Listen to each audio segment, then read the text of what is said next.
اللہ کے نبی فرماتے ہیں کہ دیندار عورت کو تم اپنے گھر میں بیوی بنا کر کے لے آؤ، کامیاب ہو جاؤ۔ میرے پیارے ساتھیوں، دیندار عورت سے بڑا کوئی خزانہ نہیں ہے، دیندار عورت سے بڑی کوئی دولت نہیں ہے۔ اللہ کے نبی فرماتے ہیں لِيَتَّخِذْ أَحَدُكُمْ قَلْبًا شَاكِرًا وَلِسَانًا ذَاكِرًا وَزَوْجَةً مُؤْمِنَةً تُعِينُهُ عَلَىٰ أَمْرِ الْآخِرَةِ۔ او لوگو، اگر تمہیں خزانہ ہی بنانا ہے، تمہیں دولت ہی اگر اپنے گھر میں لانا ہے، تو 3 چیزوں کو خزانہ بنا لو، 3 چیزوں کو اپنے گھر میں اسٹور کر لو، 3 چیزوں کو اپنی دولت بنا لو، اپنی سمپتی بنا لو۔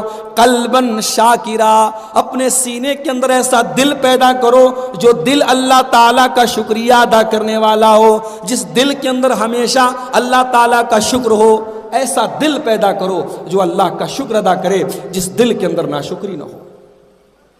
وَلِسَانًا ذَاكِرًا، اور اپنے منہ کے اندر ایسی زبان پیدا کرو جو ہمیشہ اللہ تعالیٰ کا ذکر کرتی رہے، اللہ کو یاد کرتی رہے۔ اور تیسری چیز وَزَوْجَةً مُؤْمِنَةً، ایمان والی نیک اور دیندار عورت کو اپنے گھر میں بیوی بنا کر کے لے آؤ، تُعِينُهُ عَلَىٰ أَمْرِ الْآخِرَةِ۔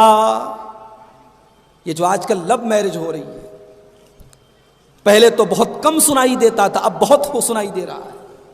لو میرج جب ہوگی تو ظاہر ہے دیندار عورت تو لو میرج نہیں کرے گی، دیندار عورت لو میرج نہیں کرے گی، دیندار عورت میرج کے بعد لو کرے گی۔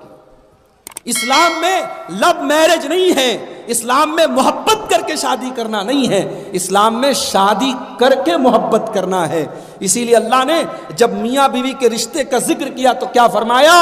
وَمِنْ آيَاتِهِ أَنْ خَلَقَ لَكُمْ مِنْ أَنفُسِكُمْ أَزْوَاجًا، اللہ تعالیٰ کی بہت بڑی نشانی یہ بھی ہے کہ اس نے تمہارے لیے تمہارے جوڑے بنائے، تمہاری بیویوں کو بنایا، لِتَسْكُنُوا إِلَيْهَا، تاکہ تم اپنی بیوی سے سکون حاصل کرو، وَجَعَلَ بَيْنَكُمْ مَوَدَّةً وَرَحْمَةً، اور اللہ تعالیٰ نے پتی پتنی کے بیچ میں محبت پیدا کی ہے، رحمت پیدا کی ہے، محبت پیدا کی اللہ نے پتی پتنی کے بیچ میں۔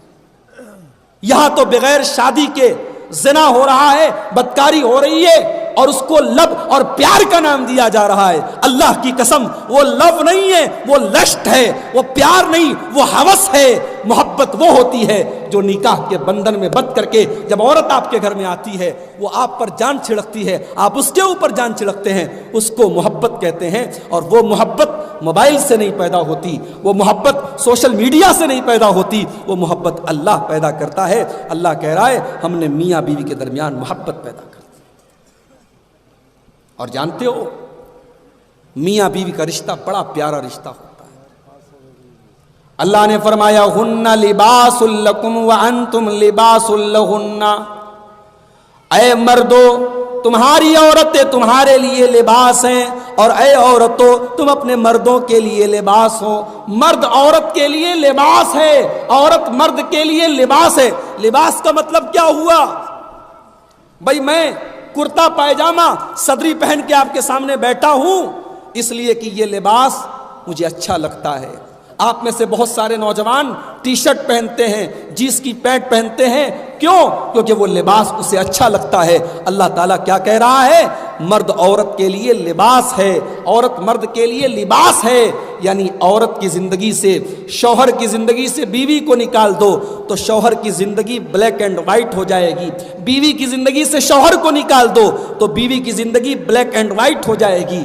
شوہر سے بیوی کی زندگی میں کلر آتا ہے اور بیوی سے شوہر کی زندگی میں کلر آتا ہے، دونوں ایک دوسرے کا لباس ہیں۔ اور لباس کا ایک کام اور بھی ہے میرے بھائی، گرمی کا موسم ہے میں کاٹن کا کپڑا پہن کے آیا، سردی کا موسم ہوتا میں اونی کپڑا پہن کے آتا۔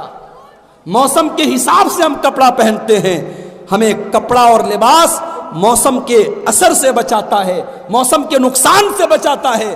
اب قرآن کی اس آیت پر ذرا غور کرو، ہن لباس لکم وانتم لباس لہن مردوں کے لیے عورتیں لباس ہیں اور عورتیں مردوں کے لیے لباس ہیں، یعنی زمانے کی گندی نظروں سے بیوی کو شوہر بچاتا ہے، اور شوہر جب گھر کے باہر بے حیا لڑکیوں کو دیکھتا ہے اور جب گھر میں بیوی کے پاس آتا ہے اسے سکون مل جاتا ہے، اس کے دل کی بے چینی ختم ہو جاتی ہے۔ شوہر بیوی کو بچاتا ہے، بیوی شوہر کو بچاتی ہے۔ تو شادی کی بنیاد جہیز پر مت کرو میرے بھائی، شادی کی بنیاد دین